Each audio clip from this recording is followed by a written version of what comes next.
Bonjour, je suis Pascal Corderex, je suis responsable du service des documents sonores au département de l'audiovisuel de la Bibliothèque nationale de France.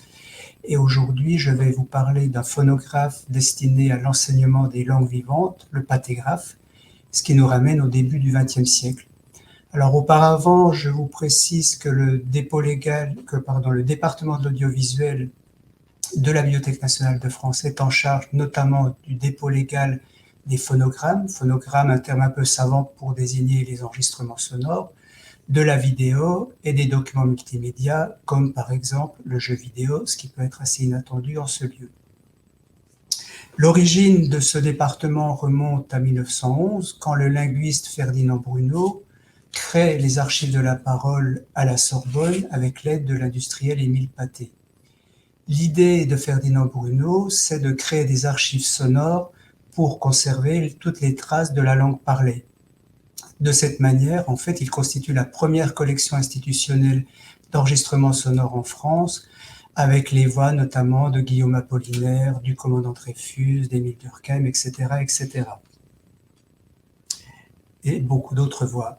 Aujourd'hui, avec 1 200 000 documents sonores, cette collection est la troisième collection sonore en importance au monde, après celle de la Bibliothèque du Congrès et la British Library à Londres. Et cette collection est accompagnée et documentée, je dirais, par une autre collection de plus de 1500 pièces qui sont à la fois des phonographes anciens, mais jusqu'aux lecteurs contemporains de multimédia, vidéo, etc. Donc une collection d'appareils qui documente toute la collection des documents sonores et vidéo et multimédia par ailleurs. Et nous y reviendrons tout à l'heure. Alors, si je reviens au geste premier, au geste fondateur de Ferdinand Bruno en 1911, on voit bien que l'intérêt ici se porte sur la langue parlée, sur l'enregistrement de la langue parlée. Et en fait, c'est un phénomène général qui va traverser tout le début du XXe siècle et qui notamment va irriguer l'enseignement des langues vivantes, des langues étrangères notamment. Et pour bien comprendre les enjeux, il faut se replacer dans le contexte de l'enseignement dans la première décennie du XXe siècle. En 1901, 1902 et 1908, un certain nombre d'instructions imposent la méthode directe pour l'enseignement des langues vivantes. Alors, qu'entend-on par méthode directe? Je simplifie bien sûr, mais dans l'esprit de ses promoteurs, le principe direct se réfère notamment à, je cite, à un enseignement de la langue orale sans passer par l'intermédiaire de sa forme écrite.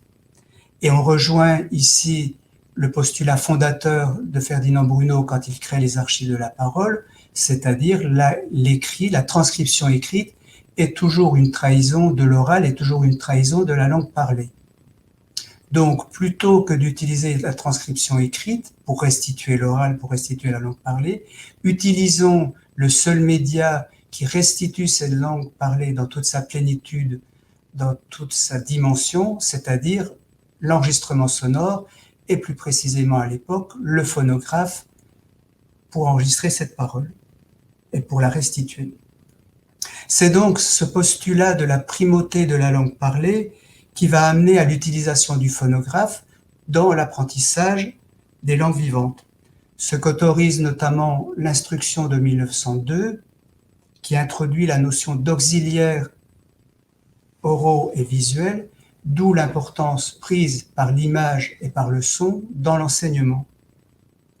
Et alors, beaucoup de méthodes à cette époque voient le jour. On peut citer l'abbé Rousselot, Marguerite de Saint-Genès, etc., etc. Je n'ai pris ici que 2 exemples, mais qui sont en lien direct avec le pathégraphe, avec notre appareil. Donc, les méthodes Louis Marchand et la méthode Louis Velle. Louis Marchand, je le cite notamment parce que c'est vraiment un précurseur dans l'utilisation systématique du phonographe qu'il met en œuvre dès 1907 avec ses élèves. Louis Marchand est professeur agrégé d'allemand à l'école primaire supérieure Arago à Paris, et il est certainement celui qui a poussé le plus loin la réflexion sur l'usage du phonographe, avec de nombreux articles parus entre 1910 et 1914. Il est notamment l'auteur d'une méthode intuitive illustrée pour l'enseignement de l'allemand, publiée en 1915. Alors, vous avez à l'écran une illustration de la méthode de Louis Marchand, à la fois avec la version imprimée et une représentation du disque, la version enregistrée pour Patégraphe. Donc ici, vous avez la page de titre de l'ouvrage de Louis Marchand. Et ici, vous avez l'étiquette centrale du disque de ce cours d'allemand appliqué au Patégraphe. Alors, toujours dans ce registre des méthodes de langue appliquées au Patégraphe, je citerai ensuite Louis Weil. Louis Weil, lui, est professeur agrégé au lycée Louis-le-Grand à Paris. Et la première méthode de langue Louis Weil par le phonographe est publiée en 1912. Il s'agit du cours d'anglais publié aux éditions du Patégraphe, comme il se doit. Ce cours d'anglais par le phonographe de 1912 reste isolé jusqu'en 1918, où successivement, Louis Weil va publier ses Deutsche Studien für Anfänger, ses leçons d'anglais pour débutants et ses leçons de français à l'usage des étrangers. Ces méthodes sont coéditées par les éditions de La Grave et la firme Pathé. Alors, on a ici également une illustration de la méthode Louis Weil, avec le cours d'anglais pour Patégraphe de Louis Weil. Donc ici, la méthode imprimée, la version imprimée de la méthode. Et puis ici, l'étiquette centrale du disque de ce cours d'anglais de Louis Weil. Le point commun entre Louis Marchand et Louis Weil, c'est que dès les années 1910, et comme on l'a vu même avant pour Louis Marchand, ils expérimentent dans leur classe des machines parlantes, ce qu'on appelle à l'époque des machines parlantes, c'est-à-dire le phonographe comme auxiliaire de répétition phonétique et de mémorisation des textes, et également qui permet de présenter des grands textes du théâtre ou de la littérature. Mais les enseignants du secondaire ne sont pas les seuls à s'intéresser aux possibilités du phonographe. À la fin du XIXe siècle, sous l'influence de l'abbé Rousselot, naît une nouvelle discipline qu'on va appeler phonétique expérimentale. Alors, qu'entend-on par phonétique expérimentale? On entend une phonétique qui va s'intéresser au son plutôt qu'à l'écrit et qui va essayer de mesurer, de quantifier la parole. Et l'un des pionniers de l'application de la phonétique expérimentale à l'enseignement des langues vivantes, c'est Théodore Rosset. Donc Théodore Rosset crée le premier institut de phonétique en France, à Grenoble, dès 1904. Et, comme son titre l'indique, dans ses exercices pratiques d'articulation et de diction composés pour l'enseignement de la langue française aux étrangers, il met les apports de la phonétique expérimentale et du phonographe au service de l'apprentissage du français pour les étudiants étrangers. Donc on a d'une part dans l'enseignement secondaire des enseignants comme Louis Marchand, Louis Weil, qui mettent en application le patégraphe pour l'enseignement des langues étrangères. Lui, Théodore Rosset, s'intéresse à l'enseignement du français pour les étudiants étrangers. Alors, le point commun entre toutes ces méthodes, on l'aura bien compris, c'est le patégraphe. Donc vous avez ici, voilà, j'ai oublié de vous montrer le disque des exercices pratiques d'articulation et de diction de Théodore Rosset. Et donc le point commun de toutes ces méthodes, voilà encore, donc le patégraphe. Alors, le principe du patégraphe, tel que vous le voyez ici, est à la fois ingénieux et quand même relativement complexe techniquement, puisqu'il s'agit de synchroniser le défilement d'une feuille de papier que vous voyez sur le devant de l'appareil, sur laquelle est écrit le texte de ce qu'on entend, donc synchroniser le défilement de ce papier avec l'écoute du disque, avec la rotation du disque. Donc, par un jeu d'engrenage, on asservit le déroulé de cette feuille de papier au moteur qui permet, lui, la rotation du disque. C'est donc ce moteur qui entraîne le tout. Toute la difficulté, évidemment, c'est d'arriver à synchroniser le défilement de la feuille de papier et la rotation du disque. On remarquera également que, contrairement au phonographe de l'époque, le son ne sort pas d'un pavillon tel qu'on les connaît, ces grands pavillons acoustiques tels qu'on les connaît, mais en fait est restituée par une sorte de haut-parleur qu'on voit ici, qui est dans le capot du pâtégraphe. Le dernier détail, c'est que ce pâtégraphe pouvait être vendu à l'époque avec le meuble sur lequel on pouvait le poser, mais qui également permettait de ranger les disques de la méthode pâtégraphe dans les tiroirs que vous apercevez ici. Donc c'est le cas de l'exemplaire de la collection que nous conservons à la Bibliothèque nationale de France, collection d'appareils que j'ai évoqué précédemment, que nous appelons collection Charles Cros, en hommage évidemment au poète et inventeur.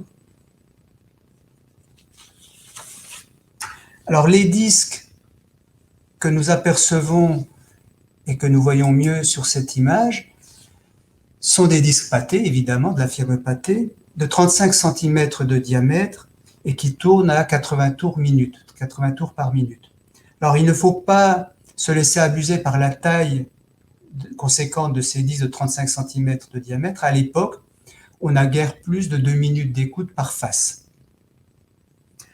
Pathé lance le pâtégraphe vers 1912-1913, mais contrairement à ce qu'on pourrait penser, le principe même du pâtégraphe, c'est-à-dire celui du disque entraînant le défilement d'une feuille de papier, n'est pas dû à Pathé, en fait.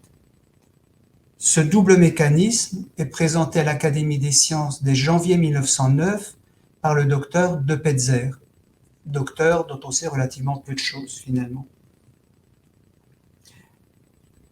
Et le journal Le Temps du 13 janvier 1909 relate avec enthousiasme la présentation qui est faite à l'Académie des sciences de ce mécanisme par le docteur De Petzer lui-même.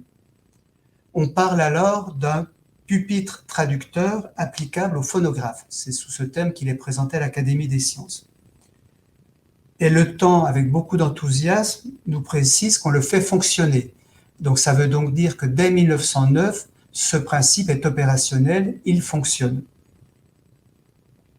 Alors les attendus de cette présentation à l'Académie des sciences de 1909 sont intéressants à relever. Je cite Le Temps, vous m'excuserez, je vais lire mon papier. On sait que beaucoup de chanteurs, même parmi les meilleurs, ont une mauvaise prononciation. Ce défaut, le phonographe, si parfait qu'il soit devenu, l'exagère forcément un peu, et il arrive souvent qu'une première audition d'intéressants phonogrammes est gâtée par l'inintelligibilité du sens des paroles qu'il comporte.